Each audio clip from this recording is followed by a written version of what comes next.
Bonjour, hi, candidates. Hugh Hewitt. On April 21st, the year of the plague, 2020. The grim statistics, 42,897 deaths in the United States as a result of this virus I began telling you about on January 20th of this year. Almost 800,000 cases in the United States. Worldwide, almost 2.5 million cases, 170,000 deaths. We'll break down the news as we go along today. I want to tell you, you want to stay around for the entire show today or watch over at YouTube at Hugh Hewitt channel, because I've got National Security Robert O'Brien, National Security Advisor Robert O'Brien coming up. I have United States Attorney General William Barr coming up. I've got Arkansas Senator Tom Cotton coming up. From the media side of the room, I have Drucker and Byron York. I've got General Jerry Boykin, terrific American, coming along today. Lot of show today to bring you news. There are news reports, by the way, that Kim Jong-un is in serious medical condition. They haven't been confirmed. There is a confirmation there is a new government in Israel. There is a deal between Benjamin Netanyahu, he remain prime minister at least for the next 18 months, Benny Gantz becoming his defense minister and deputy prime minister. That's good news for everyone on all points. Let's begin by checking markets. Many of you tell me you love the market reports because the big story of the day always matters to you. This one is brought to you by Birch Gold Group. Birch Gold Group notes that the national debt just passed $24 trillion, and with $6 trillion in stimulus approved. And today, hopefully, Nancy Pelosi will stop her obstruction. Chuck Schumer and Joe Biden will stop their obstruction.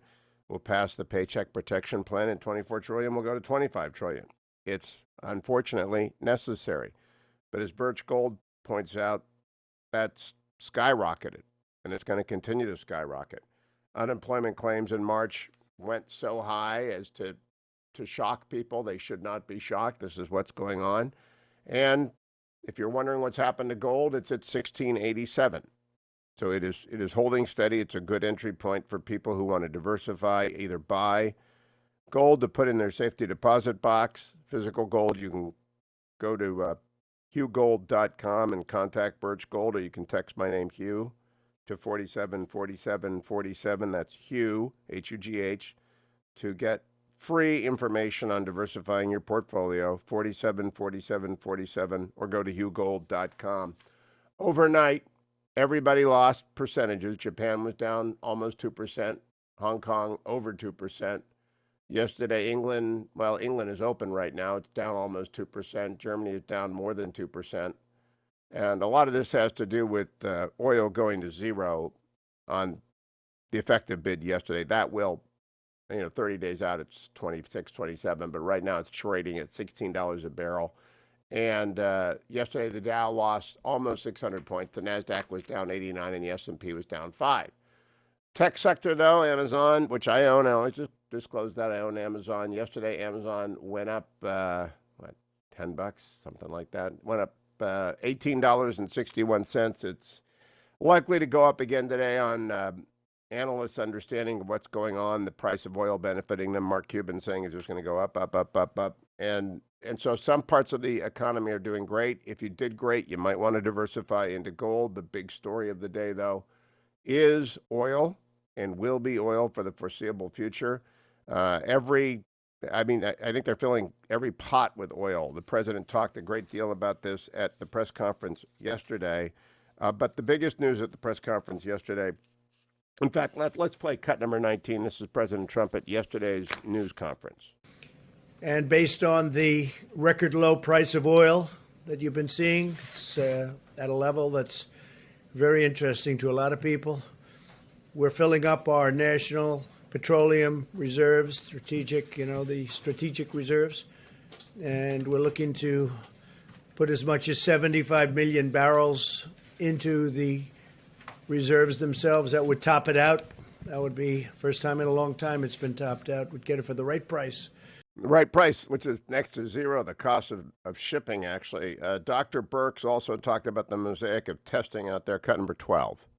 So every governor not only received the Excel spreadsheet with the complete list of the equipment and the zip code of the location and the laboratory to really be able to create a mosaic of laboratories of the high speed and low speed equipment together to meet the needs of their clients, depending if they're drive-through or hospital needs. So this is what Florida looks like. Next slide.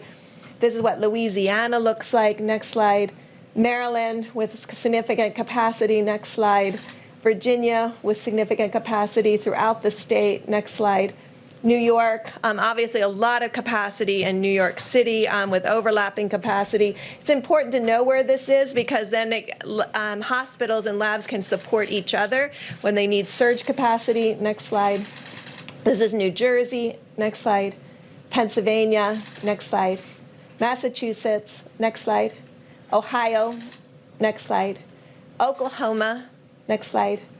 Washington. Next slide. I think that's Wyoming. So we wanted to show both in states that have large populations and in states that have lower populations. You can see that in general, the number of machines match their population. And we're working with the Walter Reed Group and the American Society of Microbiologists and all the lab directors to really right there. create a Later in the press conference, something I've been asking on Twitter for someone to do for a long time. John Roberts did it. Great minds think alike. John Roberts has really distinguished himself in these briefings, along with John Carl and Steve Holland, a few other of the pros. They're not looking for confrontation. They're not looking to attack the president. They're not looking for their make-up-ready moment. They're trying to get the news out. And John Roberts asked Dr. Birx, do we know if the virus is mutating? Is it going through a passage? And I've been urging someone to ask this question for a long time. John Roberts probably had figured it out. He does his homework. He was reading, I'm sure, John Barry. Because in 1918, the virus of 1918 went through 12 iterations, 12, quote, passages, 12 mutations, if you will, in the summer between the spring of 1918 and the fall of 1918. So John asked Deborah Birx, what's going to happen? And she said, that's a very good question. We don't know, but we have. This was news. We have a network of microbiologists that work across the country studying every aspect of the virus to see if it's moving one way or the other. We don't have any indication it's getting weaker, but they don't have any indication it's getting stronger. President stood up and said, great question, John. It was a great question. The other question that needs to be asked is, do we have any science on whether it's getting weaker or stronger among children? And which I'm sure they are studying, but no one has asked. Maybe they will ask today. It's vitally important. Someone started to ask it at the end of the presser yesterday, and I heard it called out, but it didn't get through. Meanwhile, we had a Joe Biden sighting with Amy Klobuchar, another disconcerting sighting. Here he forgets the Defense Production Act, calls it wartime legislation, cut number 6. The idea that we haven't made the kind of effort that we can make and should be making. You know, he has the ability, as you know, under the wartime legislation, quote unquote.